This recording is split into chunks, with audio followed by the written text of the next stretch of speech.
La manière dont vous mettez en avant votre être et votre soi. C'est-à-dire, je suis amour, donc si je suis amour, moi je me suis donné un objectif, j'avais eu une conférence qui m'avait vraiment inspirée il y a 15 ans, où cette personne, je la regarde et puis elle fait, moi tous les jours, je me donne pour objectif, je suis dans la rue, il faut que je fasse sourire au moins une personne. Yes.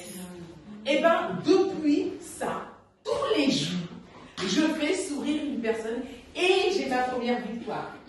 On peut être dans les transports en commun, on peut être dans sa voiture, quelqu'un va nous regarder, je souris à la personne sourit, c'est fini, mais on a changé la vie de la personne à qui on a C'est ça.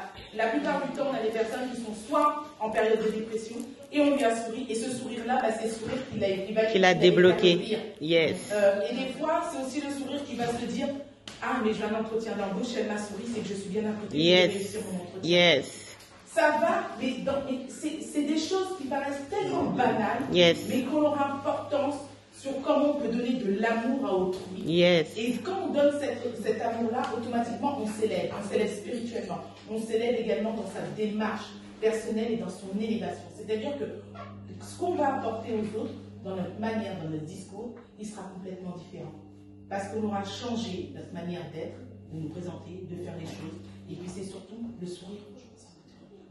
Ah, ça. Je peux rajouter quelque chose, j'ai envie de dire à Francis, c'est que quand il s'est levé, il a dit de toute façon, moi j'ai du mal à parler en public. Donc, il a déjà posé, en fin de compte, ça devient une identité. Moi, je suis, on attend.